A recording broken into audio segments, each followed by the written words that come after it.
Say it slow right now until the truth comes out. I gave you everything, and I gave you everything. Say it slow right now, left alone, cried out. I gave you everything, and I gave you everything.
I don't know where to go.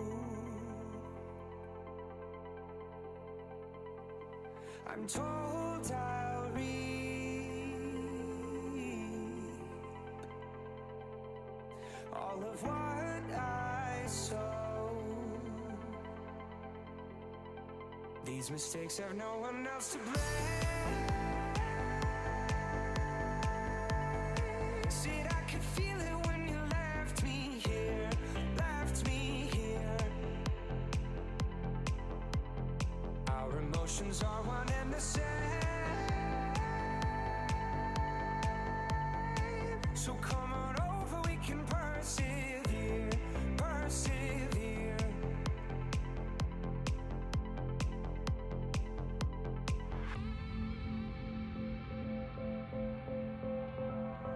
So come on over, we can persevere.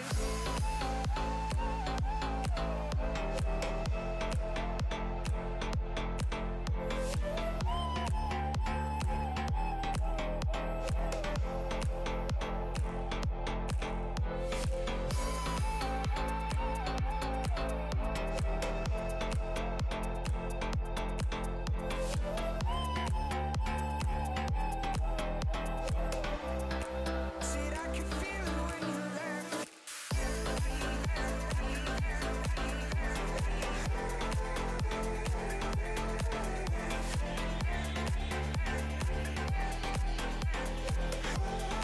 Said I could feel it when you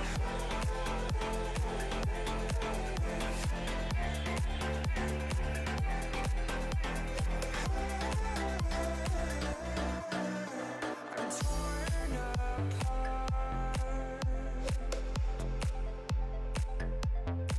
believing you are scarred.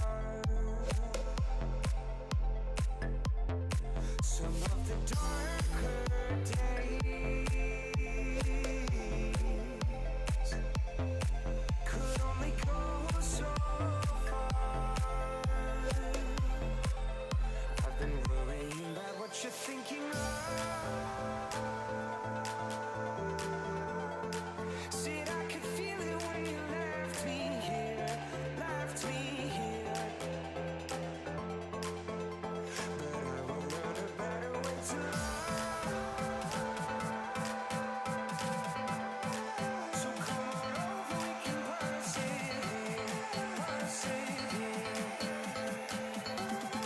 Said I could feel it when you left me.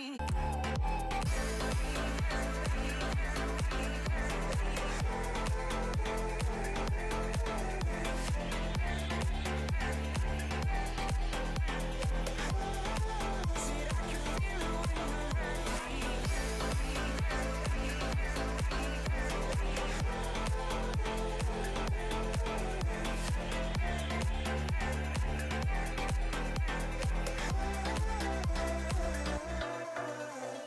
back to start.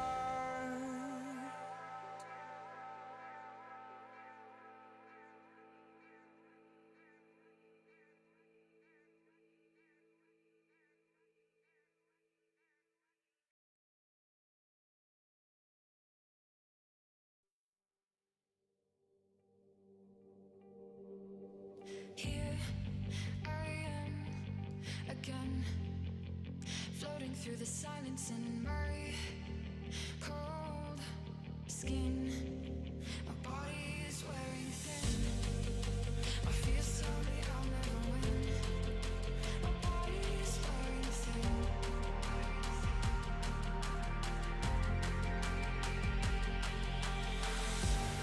And there's darkness here. The whole world I fear. In my room I seem to drown. But I won't let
All right. Thank you, everyone, for coming tonight. We've got a fair few people joining us on the stream as well. So, shout out to everyone on YouTube. You'll be able to ask comments throughout the night. So, if you have some questions for our speaker who's coming up, please just chuck those in the chat. First of all, I'd just like to kind of say that we're here tonight. If my clicker decides to work, which it's not, so I'll just go and move the slide manually. We're here tonight thanks to Smart Precinct NQ and there we go, North Queensland Women in IT, and our sponsors tonight are Smart Precinct NQ and the AusCyber Queensland Innovation Node here in Townsville.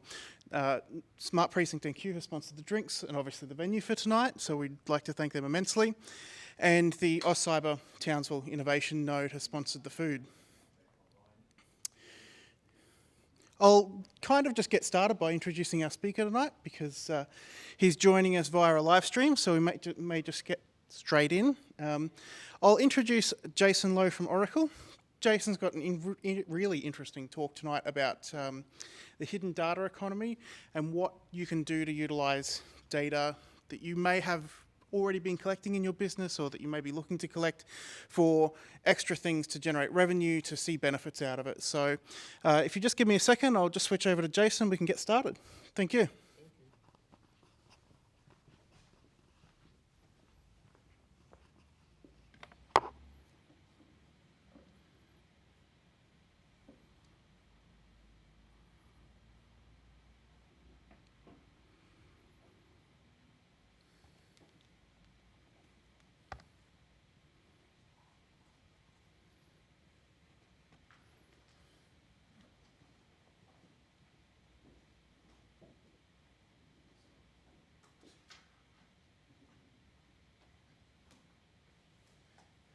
All right, Jason, let me just make sure your audio's on.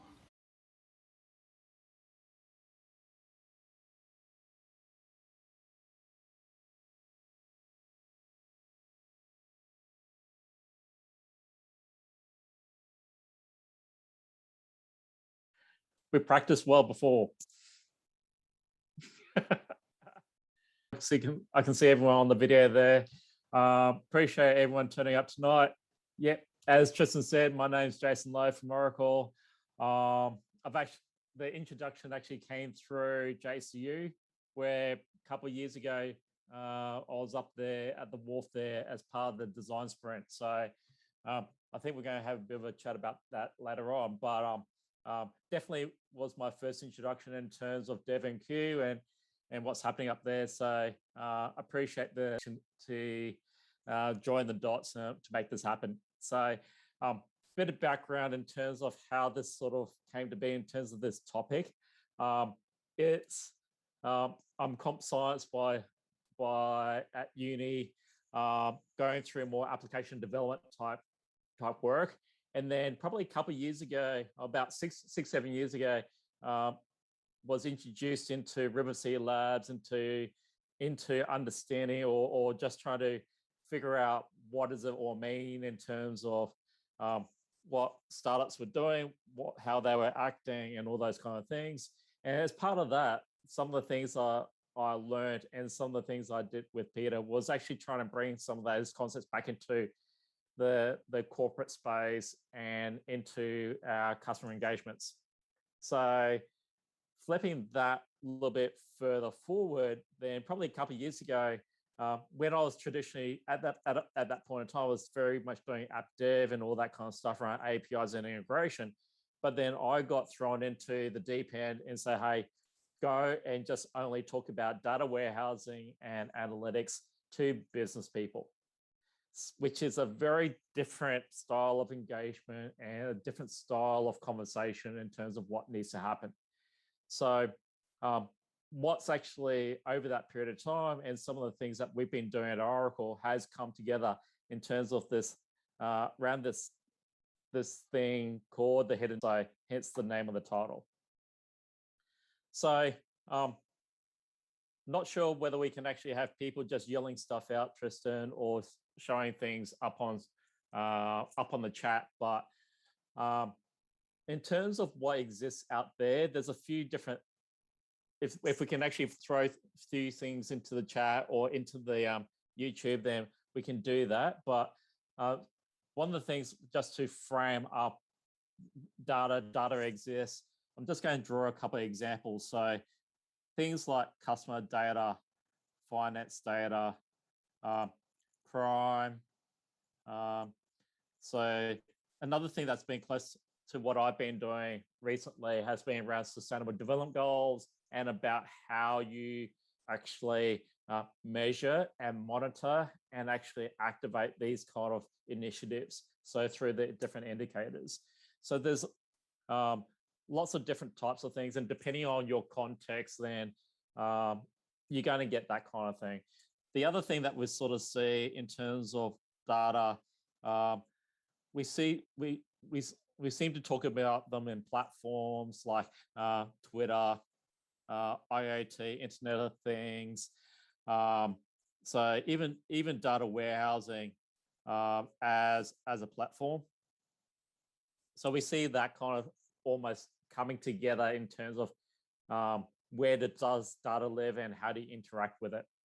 The other thing that we sort of see from a third dimension is probably more around their kind of attributes. So big, fast, streaming, more from the tech side, but then generated, fake. So fake data, like fake news and the like, and things like real time.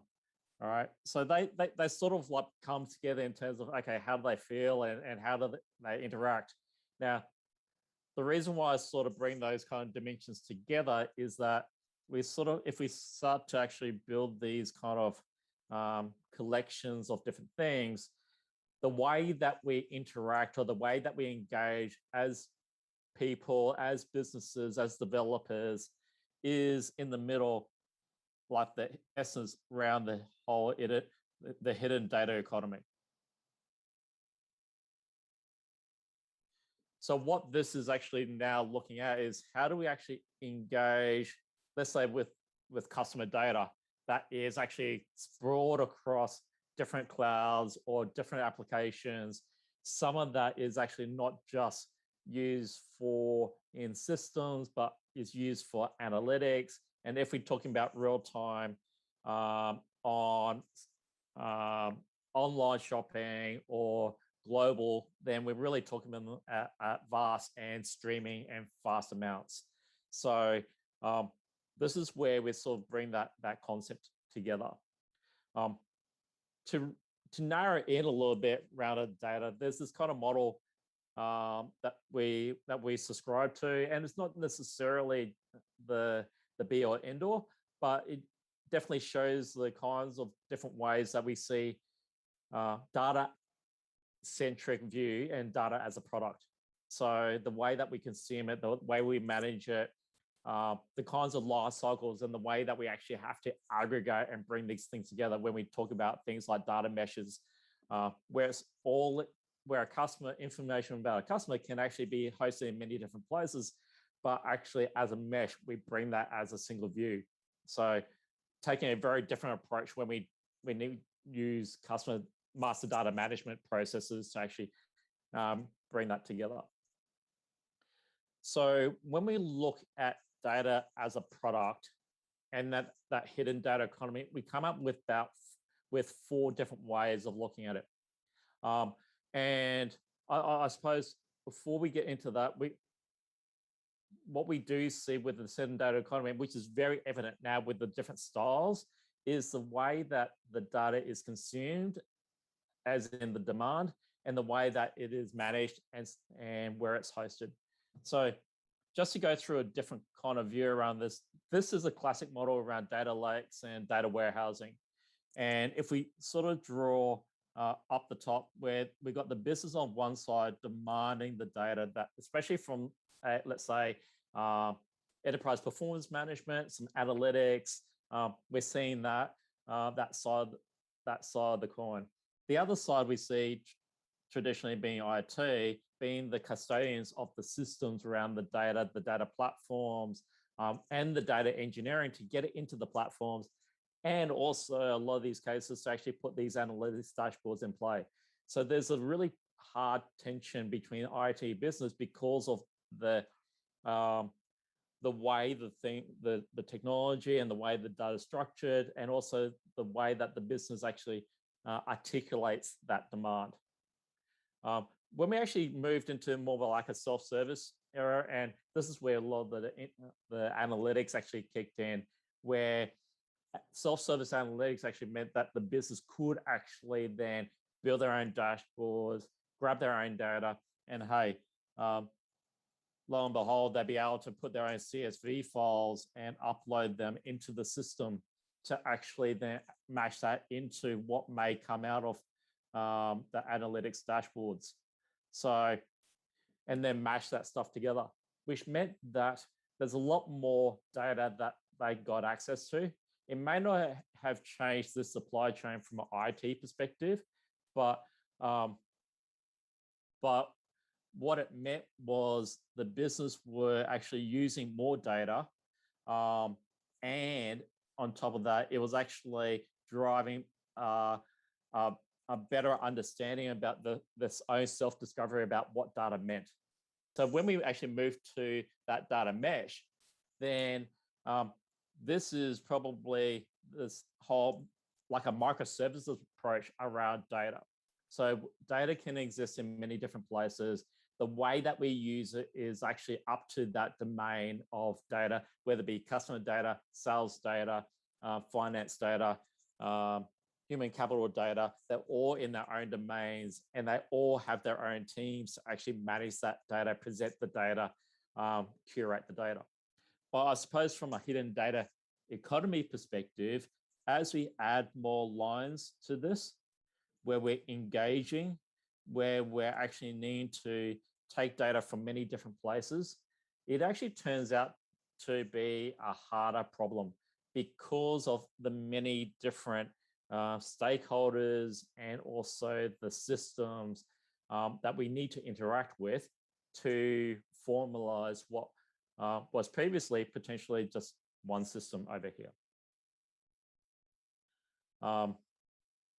So in coming back into that hidden data economy, there's 4 different ways that we sort of look at this and break it down. So we talk about data liquidity, and the way that I paraphrase that is we've got these systems, we've got people that actually want to use them. We may actually have systems may also consume that, and then from there, all this data is being consumed. Now, in the middle, what we've got is really an API. So the API itself is not just the connectivity, but the data model, and people's understanding around how that data is actually being used. Secondly, then we've got the data productivity. So one of the things that we see from that is, yes, we've got these systems where the data sits. So we may actually have customer data across each one of them, but how do we actually then potentially bring that together? And then potentially, that's a weird form of a cloud, where we're potentially getting other data out there that we may not necessarily control, and bring that in to create that value. And then from there, we're providing value back to the business, or even creating money out of that. Furthermore, we might actually go through a machine learning and an AI loop to extract further pieces of information out of this. So we're not creating more data, we're actually doing more with what we've got to create a new product. So when we look at the left-hand side, this is all about, okay, how do we gain, where's the value? I suppose the other side of the coin, when we're looking at this side, is not necessarily the cost, but also how do we protect and how do we maintain the rigor that we need. So I've got data security there. especially from a cloud perspective, where we've got SaaS solutions, we've got other platforms and infrastructure. We've actually got on-prem solutions on here. And then ultimately, how do we create that secure method to actually secure all that as a single thing? All right. So there's things like the GDPR around privacy and retention. So how do we maintain that, and how do we make sure that there's a level of trust on all the data that we have, wherever that may be, across our organization? The last pillar there, and I'll just change this over a little bit, is data governance. So this is where we're looking at not necessarily trust from a security perspective. We're looking at trust from things such as, I mentioned it before, fake, or in other words, it may be a data quality issue. The other angle around that is potentially over time. So time latency, like a latency issue around the data. So if someone assumes that it is current data, but it's actually 12 hours old, 24 hours old, what does that mean to their decision-making processes if they assumed it was like real time? Another angle to this is actually, if we're looking more at machine learning, is really that machine learning explainability. So from the model that we've got, then can we explain what actually happened and how to justify the result around that, such that you can explain what actually happens? So when we look at the hidden data economy, it's not just about, hey, here's this data, where is it sitting and all that. One of the things when we're looking at the hidden data economy is these kind of aspects, but not that by itself, but over a continuum where over a period of time, you can actually improve and make these things more effective and efficient, such that you can gain more value at a greater speed. So when we're looking at this from an ideation to benefit realization, we're really looking at this in a bit of a life cycle. So typically, when I was talking before around startups and that kind of style of organization, that kind of thinking, is actually a very fast-paced process to actually, okay, what's my idea? How do I get to test it? How do I get to market? How do I get the feedback, and and go back through that again? Now, when you're going at that speed, then this is where the hidden data economy needs to be quite an efficient process. And that's something that we'll go through in terms of this ideation, realization, and how that comes back to data. So in terms of the kind of model that I explain this in, I start off in here where we're really looking at this like a design thinking process. So the design thinking part of this process really then starts to identify what is the problem, what is the solution, and starts actually giving you a framework around, okay, what needs to be built. Now, when we actually consider so the solution, then things such as what is the impact, what is the actual value to customer that we're looking at. The second thing that I start looking at within this model is really more the execution. And when I describe that, I really lean on this lean startup approach, where we're really looking at the whole notion of how do we optimize for the unknowns to actually get to that as quickly as possible. So in here, I really talk about the ready, fire, aim, which is, and probably more specifically here, I'm really focused on the execution. So how do I actually get to that decision really quickly, but without actually spending too much time and effort? The third part of this kind of model I do look at is probably more back into traditional data science. So based upon the data set and based upon, I suppose, the mapping back to the question, then how do I know what's happening in the system? And we may not necessarily be collecting all the data that we need. There may be some assumptions that we need to actually get, when there may be other parts or other sources of information that we need to aggregate together. So what it turns out to be like is a data science problem, and potentially some machine learning and some techniques there, some data engineering, and some analytics in that space. So when we actually draw this as a circle, then we start off with the plan. What do we need to, what is the impact, what's the value? And in the middle, if we actually then draw data in the middle, what we're actually doing here, we're actually creating a set of metrics that we can actually need to define and actually look at. And then when we actually go into the lean startup, then how do we capture that data such that we can then measure the things that we want to manage? And then finally, when we get to data science, we're then actually looking at more of that. How do we analyze the data that we've got, both that we captured, but then also marry that up with what we want? So closer we are to our answer is probably the fact that we're closer to the solution that we need. Or it may be a case of we may be having a really interesting puzzle here that we don't have all the data. So it may give us more information as far as, okay, what things are we missing out on when we're actually looking at the design thinking process and design thinking phase to figure out, do we have all the data that we need to measure such that we can then capture, and then we can reanalyze in the next loop. So when we actually look at this a little bit more, then with that design thinking phase here, then what we sort of find ourselves is, I do come back to the value proposition canvas. So in there, it talks about, it's got, let me just quickly draw that up. So we've got our gains, pains, and our jobs. And then on the, whoops.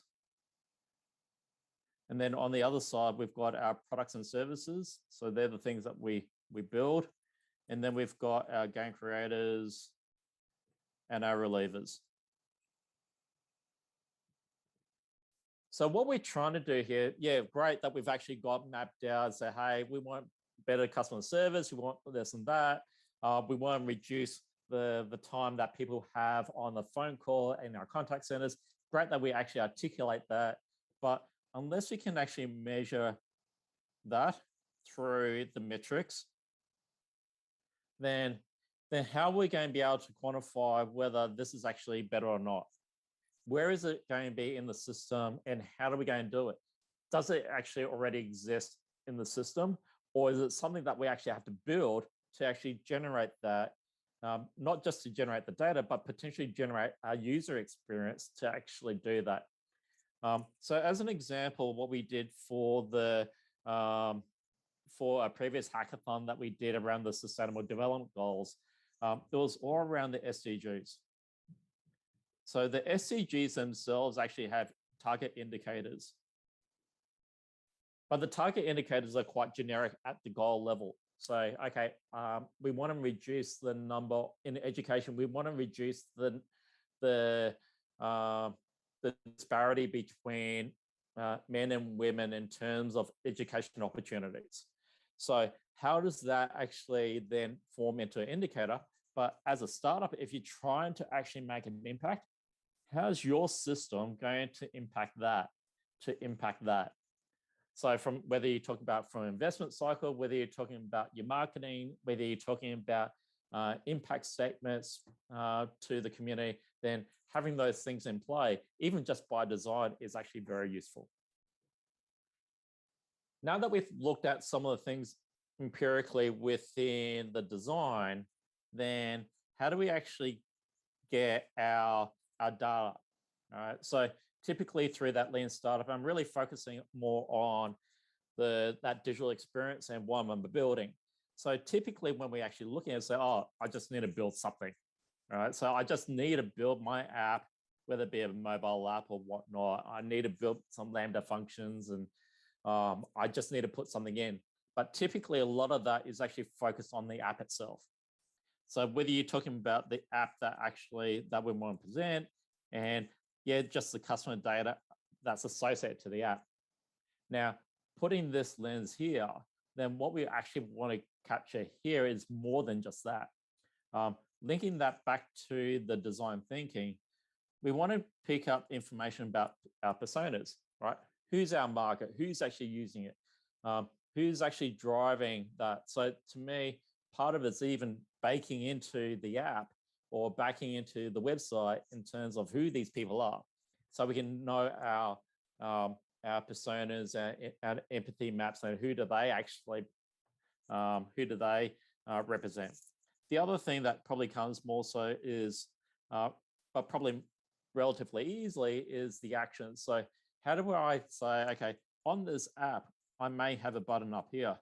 Now, is that button actually being used? Is that feature being used? So what we're finding ourselves in a lot of these cases is from the get-go, putting all these different measures around different actions, and not just clicks, views, comments, feedbacks, and all that kind of stuff from an actions, but even the lack of action. So the lack of them actually touching a feature or doing that are things that we want to capture.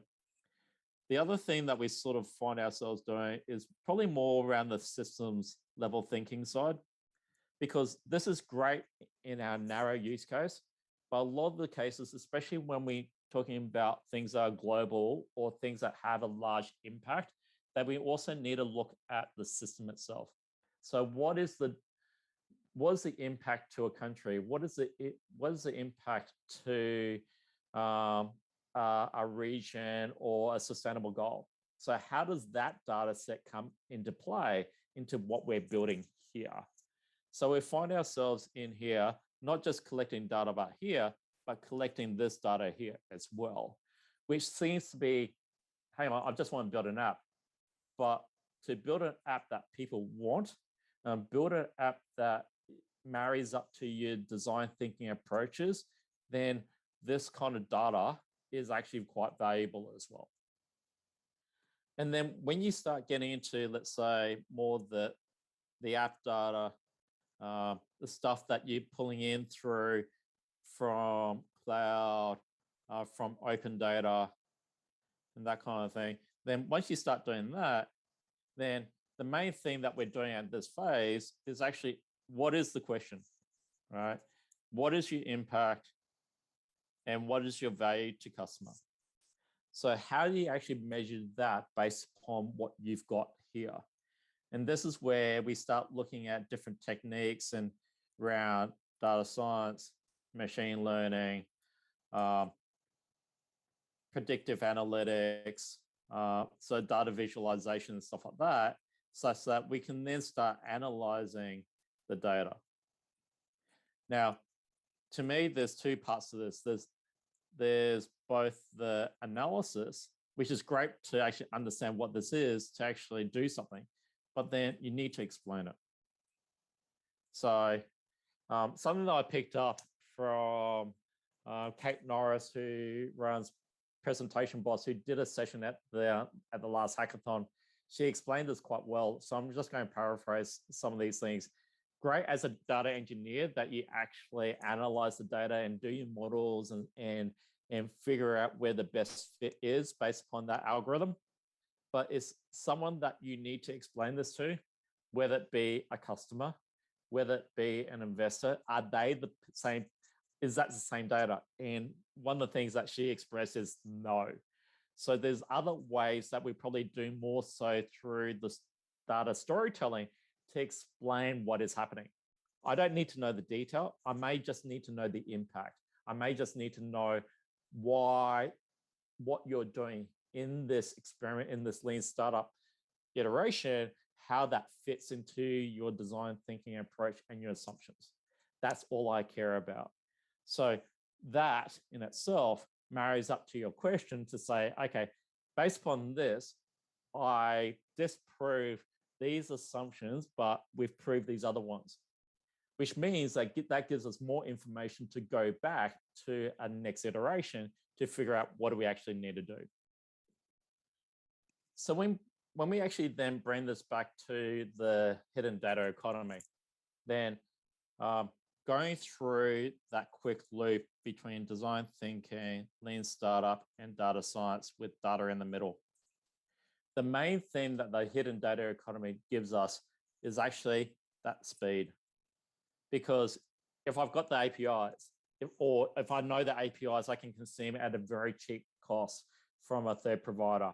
Or I've got the expertise to actually generate more data to create a new service that can be then create a differentiator for my business.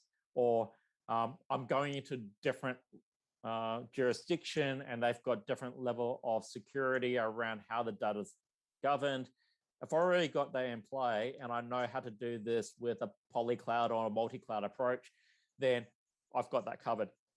So these kind of things help the speed to get quicker and quicker.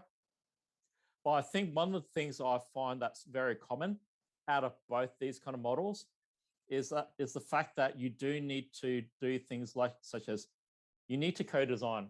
You need to have an understanding and an empathy of how data is being stored, engineered, and used. So that's very important across all these ones.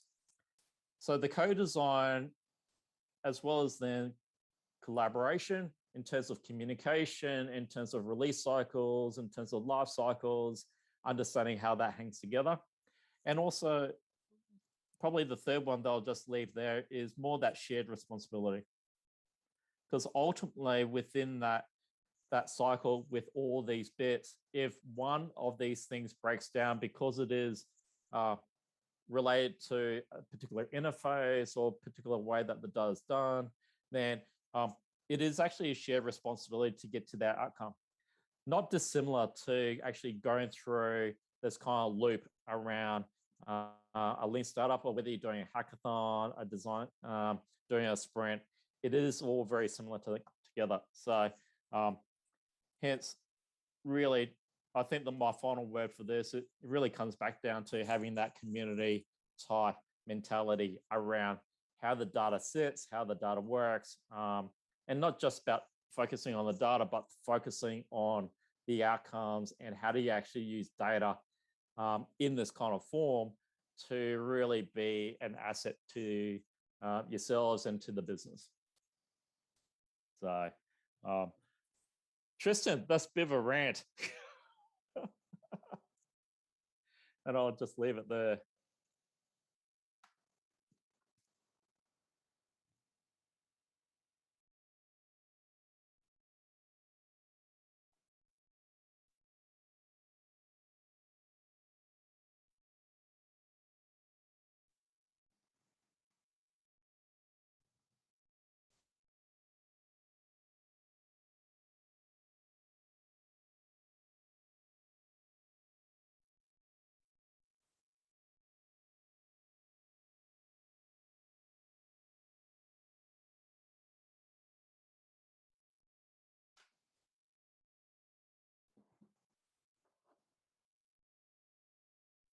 Yeah. Yeah, so what I heard was how early within a lean startup approach, how early should startups look at this kind of using this kind of data in this kind of form. So what I actually had an example where I'm mentoring one of the startups as part of Startup Gladstone. And what I would see is actually using this kind of method in a understanding your market research and market segments, so about addressable markets. And then I think you can take a very similar approach to how you collect that data. So I think you can take this kind of approach really, really early on. And one of the things we even talked about earlier this week is she's got a good segment around the current base, but it's not what we found through the data, that there were people that actually would buy what she's doing online. So one of the things she hasn't done is actually look at social media marketing, online ads, and stuff like that, which we're sort of talking through. So, hey, if you use this within that phase, you could actually potentially address a different market than what you actually talked about here. So, and building that back into, okay, if you had that and got your surveys to do this, then you could actually address a different market and you could actually see what happens. So I don't think it's any really different. I think it's actually probably taking, say, okay, what is the valuable data that we need to make a decision, and how do we actually access it?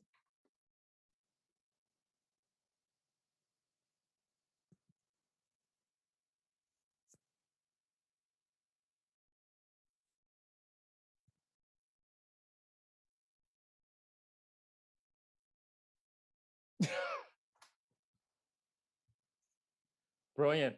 Thanks, Tristan. Thanks, everyone.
Thanks, Mark.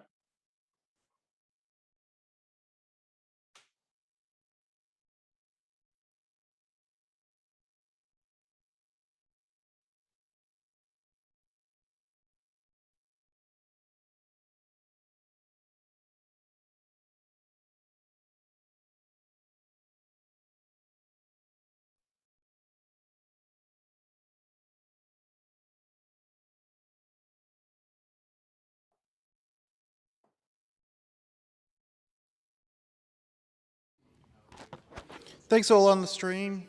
Ooh. Sorry, we lost audio there at the end, but I'll run through it for everyone on the stream who's still around, if I can.